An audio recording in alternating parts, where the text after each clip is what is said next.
Hey guys, welcome back to another video. Ranjit here. So ഇന്നത്തെ നമ്മുടെ topic of discussion how to prepare current affairs for examinations. നമ്മൾക്കറിയാം ഈ ഒരു കാലഘട്ടത്തിൽ PSC conduct ചെയ്യുന്ന എക്സാമിനേഷൻസിൽ current അഫയേഴ്സിൻ്റെ ഒരു പ്രാധാന്യത്തെക്കുറിച്ച്. എന്നാൽ ഉദ്യോഗാർത്ഥികൾക്ക് ഏറ്റവും അധികം കൺഫ്യൂഷൻ ഉള്ളൊരു കാര്യമാണ് ഈ കറണ്ട് അഫയേഴ്സ് എങ്ങനെയാണ് പ്രിപ്പറേഷൻ ചെയ്യുക, എന്തൊക്കെ റിസോഴ്സസ് ഉപയോഗിച്ചുകൊണ്ട് പ്രിപ്പറേഷൻ ചെയ്യും, ഏത് കാലയളവ് വരെ പഠിക്കണം, അവിടെ സ്വീകരിക്കേണ്ട ഒരു ബേസിക് സ്ട്രാറ്റജി എന്തായിരിക്കണം, ഇത്തരത്തിലുള്ള ചില കൺഫ്യൂഷൻസ്. ഇതൊക്കെയാണ് നമ്മൾ ഇന്ന് ഈ ഒരു വീഡിയോയിലൂടെ അഡ്രസ്സ് ചെയ്യാനായിട്ട് പോകുന്നത്. സോ പ്രധാനമായിട്ടും ഈ ഒരു ഘട്ടത്തിൽ LDC എക്സാമിനേഷനൊക്കെ തയ്യാറെടുക്കുന്ന ഉദ്യോഗാർത്ഥികൾക്ക് വേണ്ടിയാണ് നമ്മൾ ഈ ഒരു വീഡിയോ ചെയ്യുന്നത്. എങ്കിലും സമാന ലെവലിലുള്ള മറ്റേതൊരു പരീക്ഷയ്ക്കും തയ്യാറെടുക്കുന്ന ഉദ്യോഗാർത്ഥികൾക്കെല്ലാം തന്നെ ഈ ഒരു വീഡിയോ ഹെൽപ്ഫുൾ ആയിരിക്കും.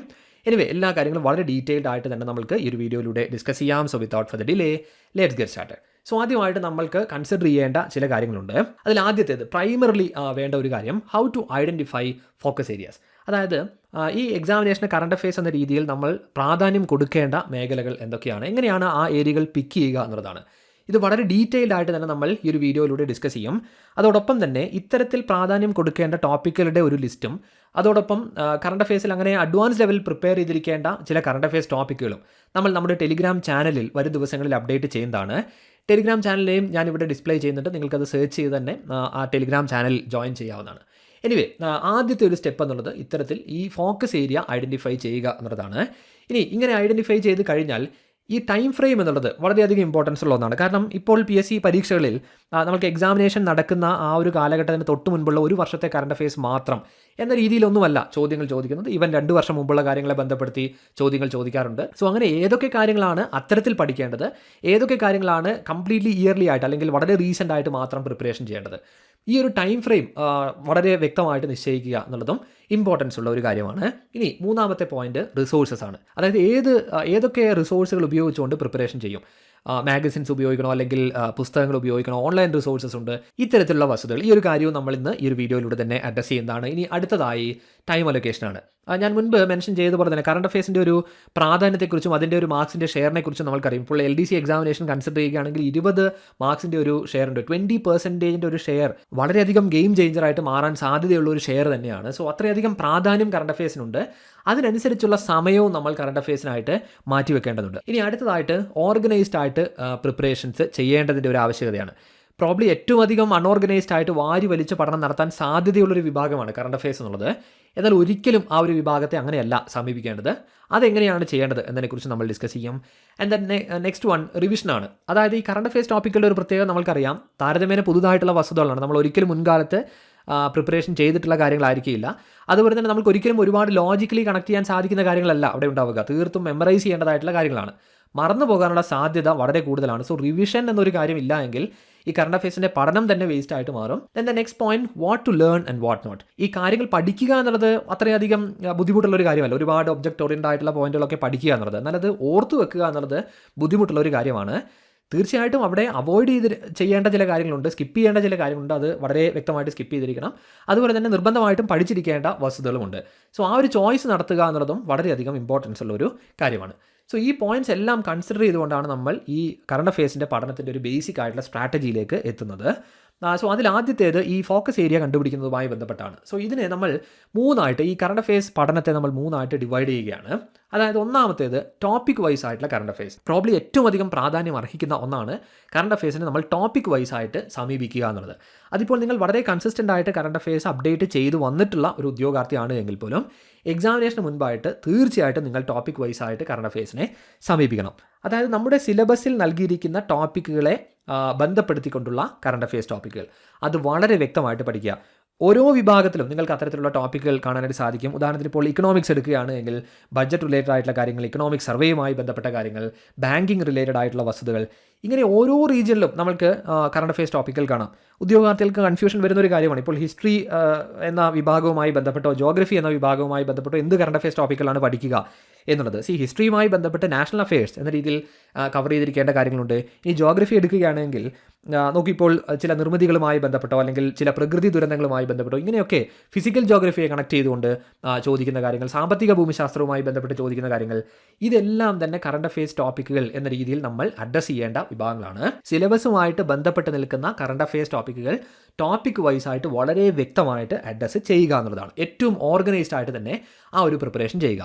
ഇനി രണ്ടാമതായിട്ട് നമ്മൾ ചെയ്യേണ്ടത് previous year question papers base ചെയ്തുകൊണ്ടുള്ള കറണ്ട് അഫയേഴ്സിൻ്റെ ഒരു പഠനമാണ്. ഓരോ കാലഘട്ടത്തിലും കണ്ടക്ട് ചെയ്തിട്ടുള്ള പരീക്ഷകളിൽ വളരെ കൺസിസ്റ്റൻ്റ് ആയിട്ട് PSC റിപ്പീറ്റ് ചെയ്തിട്ടുള്ള ചില ചോദ്യങ്ങൾ കറണ്ട് അഫയേഴ്സിൽ നമുക്ക് കാണാം. ചില ഏരിയകളെ ബന്ധപ്പെടുത്തിക്കൊണ്ടുള്ള ചോദ്യങ്ങൾ. ഇപ്പോൾ ഒരു കാലഘട്ടത്തിൽ നീതി ആയോഗ് പബ്ലിഷ് ചെയ്തിട്ടുള്ള എക്സ്പോർട്ട് പ്രിപ്പയർനെസ് ഇൻഡെക്സുമായി ബന്ധപ്പെട്ട ചോദ്യം വളരെ കൺസിസ്റ്റൻ്റ് ആയിട്ട് 3-4 പരീക്ഷകളിൽ PSC ആവർത്തിച്ച് ചോദിച്ചിട്ടുണ്ട്. ചെറിയൊരു എക്സാമ്പിളാണ് ഞാൻ പറഞ്ഞത്. ഇതുപോലെ പല ടോപ്പിക്കുകളും നിങ്ങൾക്ക് കാണാനായിട്ട് സാധിക്കും. ഇത് വളരെ വ്യക്തമായിട്ട് നമ്മൾ പിക്ക് ചെയ്ത് പ്രിപ്പറേഷൻ ചെയ്യണം എന്നുള്ളതാണ്. അതുപോലെ തന്നെ ചെയ്യേണ്ട ഒരു കാര്യമാണ് ഹോട്ട് ടോപ്പിക്കുകൾ പഠിക്കുക. അതായത് നമ്മൾ ഒരു പർട്ടിക്കുലർ കാലഘട്ടത്തിലുള്ള ഒരു പരീക്ഷയ്ക്ക് തയ്യാറെടുക്കുമ്പോൾ അതിന് പുറകിലേക്കുള്ള ഒരു 2 വർഷത്തെ കാലയളവിൽ നടന്നിട്ടുള്ള വളരെയധികം ഇമ്പോർട്ടൻസ് ഉള്ള ചില ഇവൻറ്റുകൾ, അത്രയധികം ന്യൂസിൽ നിറഞ്ഞു നിന്നിട്ടുള്ള ചില കാര്യങ്ങളൊക്കെ ഉണ്ടാകും. അത് വളരെ വ്യക്തമായിട്ട് പഠിക്കണം. കാരണം അവിടെ നിന്നും ചോദ്യം വരാനുള്ള സാധ്യത വളരെ വളരെ കൂടുതലാണ്. G20യുമായി ബന്ധപ്പെട്ട കാര്യങ്ങൾ, അല്ലെങ്കിൽ ICC വേൾഡ് കപ്പുമായി ബന്ധപ്പെട്ട കാര്യങ്ങൾ, ഇത്തരത്തിലുള്ള ടോപ്പിക്കുകൾ ഹോട്ട് ടോപ്പിക്സ് എന്ന് കൺസിഡർ ചെയ്ത് അവ പിക്ക് ചെയ്ത് പ്രിപ്പറേഷൻ ചെയ്യുന്നതിന് വേണ്ടി ശ്രമിക്കുക. സോ ഏറ്റവും ഓർഗനൈസ്ഡ് ആയി ഈ 3 രീതിയിൽ കറണ്ട് അഫയേഴ്സിൻ്റെ പഠനത്തെ പ്ലാൻ ചെയ്യുക. ഇനി അടുത്തതായിട്ട് ഈ ടൈം ഫ്രെയിമുമായി ബന്ധപ്പെട്ടാണ്. അതായത് ഞാൻ മുൻപ് മെൻഷൻ ചെയ്ത പോലെ തന്നെ വളരെ വ്യക്തമായിട്ട് എക്സാമിനേഷൻ നടക്കുന്നതിന് തൊട്ട് മുൻപുള്ള ഒരു വർഷത്തെ കാര്യങ്ങൾ മാത്രം പഠിക്കുക എന്നൊരു സ്ട്രാറ്റജി നമ്മൾക്ക് സ്വീകരിക്കാനായിട്ട് സാധിക്കുകയില്ല. തീർച്ചയായിട്ടും ഏറ്റവും അധികം പ്രാധാന്യം കൊടുക്കേണ്ടത് ഇയർലി കറണ്ട് അഫയേഴ്സ് എന്ന രീതിയിൽ 2023 വസ്തുതകൾക്ക് തന്നെയാണ്. എങ്കിലും അവിടെ 2022 പഠിച്ചിരിക്കേണ്ട ചില കാര്യങ്ങൾ, അല്ലെങ്കിൽ അവിടെ 2022 നടന്നിട്ടുള്ള ചില ഇവൻസുമായി ബന്ധപ്പെട്ട് പഠിച്ചിരിക്കേണ്ട കാര്യങ്ങളുണ്ട്. സോ പ്രൈമറിലി ആദ്യമായിട്ട് ഇയർലി തന്നെ നമ്മൾ കറണ്ട് അഫയേഴ്സിനെ സമീപിക്കുക. ഏറ്റവും പ്രാധാന്യത്തോടു കൂടി 2023 നടന്നിട്ടുള്ള പ്രധാനപ്പെട്ട ഇവൻസുമായി ബന്ധപ്പെട്ട എല്ലാ കാര്യങ്ങളും അഡ്രസ് ചെയ്യുക. ഇനി ഇവിടെയും നമ്മൾ ശ്രദ്ധിക്കേണ്ടതായിട്ടുള്ള ഒരു കാര്യം, എല്ലാ കാര്യങ്ങളും ഇത്തരത്തിൽ ഇയർലി ആയിരിക്കണം എന്ന നിർബന്ധമില്ല. ഈ പീരിയോഡിക് ആയിട്ടുള്ള കറണ്ട് അഫയേഴ്സ് തന്നെ ചില പീരിയോഡിക് ആയിട്ടുള്ള ഇവൻറ്റുകൾ 2 വർഷത്തിൽ നടക്കുന്ന കാര്യങ്ങളാകാം, 3 വർഷത്തിൽ നടക്കുന്ന കാര്യങ്ങളാകാം. സോ അങ്ങനെ ഏതെങ്കിലും ഒരു പർട്ടിക്കുലർ ഇവൻ്റ് അവസാനമായിട്ട് നടന്നത്, അത് ചിലപ്പോൾ ചില പുരസ്കാരങ്ങളാകാം, ചില സമ്മിറ്റുകളാകാം, ഇതൊക്കെ നടന്നത് 2022 എങ്കിൽ പോലും അത് വളരെ വ്യക്തമായിട്ട് പഠിച്ചിരിക്കണം. സോ അത്തരത്തിൽ പീരിയോഡിക് ആയിട്ട് നമ്മൾ പഠിച്ചിരിക്കേണ്ട വസ്തുതകളുമുണ്ട്. 2024 കാര്യങ്ങളാണ് എങ്കിൽ മേ ബി ഒരു 4-5 മാസത്തെ കറണ്ട് അഫയേഴ്സ് അവിടെ നിങ്ങൾ പ്രിപ്പറേഷൻ ചെയ്യേണ്ടതുണ്ട്. അത് മന്ത്ലി എന്ന രീതിയിൽ സമീപിക്കാവുന്നതാണ്. അതോടൊപ്പം തന്നെ ഏറ്റവും അധികം റീസെൻ്റ് ആയിട്ട് നടന്നിട്ടുള്ള അത്തരത്തിലുള്ള കാര്യങ്ങളും കവർ ചെയ്യുക. ഇനി ഈ ഇയർലി ഇവൻസിൽ തന്നെ ചില കാര്യങ്ങൾ, അതായത് ഏറ്റവും അധികം ഇമ്പോർട്ടൻസ് ഉള്ള ചില കാര്യങ്ങൾ 2 വർഷത്തേത് കവർ ചെയ്യേണ്ടതുണ്ട്. മിനിമം 2 വർഷത്തേത് കവർ ചെയ്യണം. എന്നാൽ ഒരിക്കലും എല്ലാ കാര്യങ്ങളും 2022-23 എന്ന രീതിയിൽ, അല്ലെങ്കിൽ 3 വർഷത്തെ കാര്യങ്ങൾ മുഴുവനായിട്ടും പഠിക്കുക, അങ്ങനെ ഒരു രീതി നിങ്ങൾ സ്വീകരിക്കരുത്. അതിൻ്റെ ഒരു ഡിസഡ്വാൻറ്റേജ് എന്ന് പറയുന്നത് നിങ്ങൾക്ക് ഇവയ്ക്കിടയിൽ തന്നെ കൺഫ്യൂഷൻസ് വരാം. പ്രത്യേകിച്ച് ഈ പുരസ്കാരങ്ങളുമൊക്കെ ആയി ബന്ധപ്പെട്ട് വലിയ കൺഫ്യൂഷൻസ് നിങ്ങൾക്ക് വരാനുള്ള സാധ്യതയുണ്ട്. സോ വളരെ സെലക്റ്റീവായിട്ട് തന്നെ ഈ ഒരു ടൈം ഫ്രെയിമും നിശ്ചയിക്കുക എന്നുള്ളതാണ്. ഇനി അടുത്തതായി റിസോഴ്സുകളുമായി ബന്ധപ്പെട്ടാണ്. ഇവിടെ നിങ്ങൾക്ക് സ്വീകരിക്കാവുന്ന ഒരു strategy, of course yearly current affairs preparation ചെയ്യുന്നതിന് വേണ്ടി അത്തരത്തിലുള്ള ചില പുസ്തകങ്ങൾ നിങ്ങൾക്ക് ലഭ്യമാകും. സാധാരണഗതിയിൽ ഈ റാങ്ക് ഫയൽസ് ഒക്കെ പബ്ലിഷ് ചെയ്യുന്ന അത്തരത്തിലുള്ള പബ്ലിക്കേഷൻസിൻ്റെ തന്നെ ചെറിയ ചില പുസ്തകങ്ങൾ ലഭ്യമാകും. ഈ ഒരു ലെവലിൽ, അതായത് 10th ലെവലിലൊക്കെയുള്ള പ്രിപ്പറേഷനിൽ അത്തരത്തിലുള്ള പുസ്തകങ്ങൾ തീർച്ചയായിട്ടും യൂസ്ഫുൾ ആണ്. കാരണം നമുക്ക് ഇയർലി നടന്നിട്ടുള്ള പ്രധാനപ്പെട്ട ഇവൻസുമായി ബന്ധപ്പെട്ട കാര്യങ്ങളെല്ലാം തന്നെ ഒരു സിംഗിളായിട്ട് ഒരു പുസ്തകത്തിൽ തന്നെ ലഭ്യമാകും എന്നുള്ളതാണ് അവിടെയുള്ളൊരു അഡ്വാൻറ്റേജ് എന്നുള്ളത്. സോ അങ്ങനെ ഒരു പുസ്തകം നിങ്ങൾക്ക് തീർച്ചയായിട്ടും വാങ്ങാവുന്നതാണ്. ടോപ്പിക് വൈസ് ആയിട്ടുള്ള ഒരുപാട് കറണ്ട് അഫയേഴ്സ് അത് ഉപയോഗിച്ച് നമുക്ക് കവർ ചെയ്യാനായിട്ട് സാധിക്കും. ഇനി കറണ്ട് അഫയേഴ്സിൻ്റെ ചില മാഗസിൻസ് ആണ്. ഇപ്പോൾ PSC എക്സാമിനേഷൻസിനൊക്കെ വേണ്ടി അത്തരത്തിൽ പബ്ലിഷ് ചെയ്യപ്പെടുന്ന, മന്ത്ലി ബേസിസിലൊക്കെ പബ്ലിഷ് ചെയ്യപ്പെടുന്ന മാഗസിൻസിൽ കറണ്ട് അഫയേഴ്സ് എന്ന രീതിയിൽ എപ്പോഴും അപ്ഡേറ്റ്സ് കാണാനായിട്ട് സാധിക്കും. നിങ്ങളത് അപ്ഡേറ്റ് ചെയ്ത് വന്നിട്ടുണ്ട് എങ്കിൽ അത് വളരെ വ്യക്തമായിട്ട് റിവൈസ് ചെയ്യുക. വളരെ കൺസൈസ് ആയിട്ട് ആ കാര്യങ്ങൾ ഒന്നുകൂടി ഒന്ന് പഠിക്കുന്നതിന് വേണ്ടി ശ്രമിക്കുക. എന്നാൽ അങ്ങനെയുള്ളൊരു അപ്ഡേഷൻ നിങ്ങൾ ചെയ്തിട്ടില്ല എങ്കിൽ ഒരിക്കലും ഈ ഒരു ഘട്ടത്തിൽ തിരിഞ്ഞു പോയി ഇനി മന്ത്ലി കറണ്ട് അഫയേഴ്സ് എന്ന രീതിയിൽ 2 വർഷത്തെ കാര്യങ്ങൾ മുഴുവൻ എടുത്ത് പഠിക്കാനും ഒന്നും ശ്രമിക്കരുത്. അതൊരിക്കലും യൂസ്ഫുൾ ആവുകയില്ല. ഇനി ഇതോടൊപ്പം ഉപയോഗിക്കേണ്ട ഒന്നാണ് ഓൺലൈൻ ആയിട്ടുള്ള റിസോഴ്സുകൾ. ഒരുപാട് കാര്യങ്ങൾ ഓൺലൈൻ റിസോഴ്സുകളിൽ നിന്നും പഠിക്കാനായിട്ടുണ്ട് എന്നുള്ളതല്ല, എങ്കിലും വളരെ ഒതൻറ്റിക് ആയിട്ടുള്ള ഇൻഫർമേഷൻ എന്ന രീതിയിൽ പഠിക്കേണ്ട, അല്പം അഡ്വാൻസ് ലെവൽ കവർ ചെയ്യേണ്ട ചില കാര്യങ്ങൾ ഓൺലൈനായിട്ട് തന്നെ പഠിച്ചിരിക്കണം. പ്രത്യേകിച്ച് ഇപ്പോൾ ബഡ്ജറ്റ് റിലേറ്റഡ് ആയിട്ടുള്ള കാര്യങ്ങൾ. കറണ്ട് അഫയേഴ്സ് പഠിക്കാൻ ഉപയോഗിക്കുന്ന പുസ്തകങ്ങളിൽ വളരെ പെരിഫറൽ ആയിട്ടുള്ള ചില കാര്യങ്ങൾ മാത്രമാണ് ഈ ബഡ്ജറ്റ് റിലേറ്റഡ് ആയിട്ടൊക്കെ നമുക്ക് കാണാൻ സാധിക്കുക. എന്നാൽ PSC വളരെ സ്പെസിഫിക് ആയിക്കൊണ്ട് ഇപ്പോൾ GDP ഷെയർസുമായി ബന്ധപ്പെട്ട ഇങ്ങനെയുള്ള ചോദ്യങ്ങളൊക്കെ ചോദിക്കാറുണ്ട്. ഇത്തരത്തിലുള്ള വസ്തുതകൾ തീർച്ചയായിട്ടും ഓൺലൈൻ റിസോഴ്സുകൾ ഉപയോഗിച്ച് പഠിക്കേണ്ടതുണ്ട്. ഞാൻ മുൻപ് മെൻഷൻ ചെയ്ത പോലെ തന്നെ ഇങ്ങനെയുള്ള ചില അഡ്വാൻസ് ലെവൽ കറണ്ട് അഫയേഴ്സ് നമ്മൾ നമ്മുടെ ടെലിഗ്രാം ചാനലിൽ അപ്ഡേറ്റ് ചെയ്യുന്നതായിരിക്കും. എനിവേ പ്രധാനമായിട്ടും പ്രിപ്പറേഷനെ ഈ റിസോഴ്സുകൾ ഉപയോഗിച്ചുകൊണ്ട് നിങ്ങൾക്ക് കവർ ചെയ്യാവുന്നതാണ്. ഇനി അടുത്തതായി ഇത്തരത്തിൽ ഓർഗനൈസ്ഡ് ആയിട്ടുള്ള പ്രിപ്പറേഷൻ എങ്ങനെ ചെയ്യുമെന്നുള്ളതാണ്. ഈവൻ നിങ്ങൾ കറണ്ട് അഫയേഴ്സ് പഠിക്കാൻ ഉപയോഗിക്കുന്ന പുസ്തകത്തിൽ മോസ്റ്റ് ഇമ്പോർട്ടൻ്റ് ആയിട്ടുള്ള പോയിന്റുകൾ മാത്രം കവർ ചെയ്യുക. നിങ്ങൾ പഠിക്കുന്ന കാര്യങ്ങൾ തീർച്ചയായിട്ടും മാർക്ക് ചെയ്തതിന് വേണ്ടി ശ്രമിക്കുക. ഇതിൻ്റെ ഒരു ആവശ്യകത എന്ന് പറയുന്നത്, നിങ്ങൾ റിവിഷൻ കണ്ടക്ട് ചെയ്യുന്ന ഒരു സമയത്ത് ആ ഫിൽട്ടർ ചെയ്തിട്ടുള്ള അല്ലെങ്കിൽ മാർക്ക് ചെയ്തിട്ടുള്ള ഇമ്പോർട്ടൻ്റ് ആയിട്ടുള്ള പോയിൻറ്റ്സുകൾ മാത്രം നിങ്ങൾക്ക് ടച്ച് ചെയ്യാനായിട്ട് സാധിക്കണം.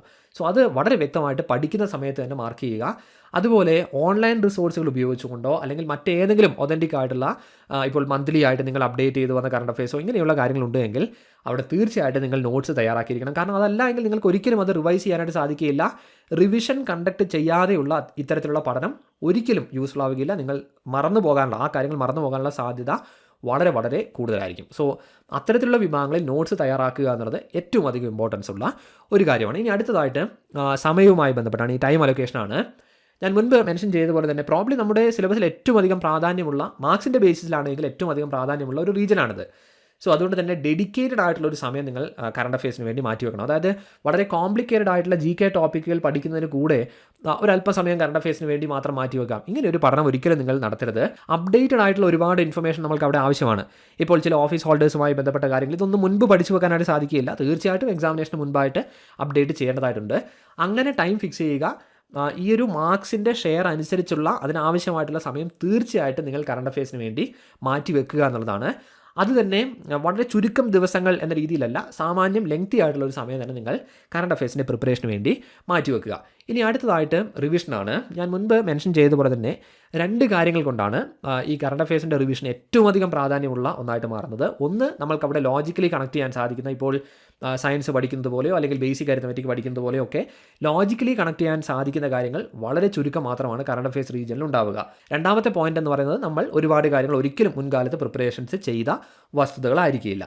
അതുകൊണ്ട് ഈ കാരണങ്ങൾ കൊണ്ട് തന്നെ ഈ റിവിഷൻ എന്നുള്ളത് വളരെ പീരിയോഡിക്കായിട്ടും ചെയ്തിരിക്കണം. ഫൈനൽ റിവിഷൻ എന്ന രീതിയിൽ എക്സാമിനേഷന് തൊട്ട് മുൻപായിട്ടും നിങ്ങൾ പഠിച്ചിട്ടുള്ള ആ കറണ്ട് അഫയേഴ്സ് റിവൈസ് ചെയ്യുക എന്നുള്ളതാണ്.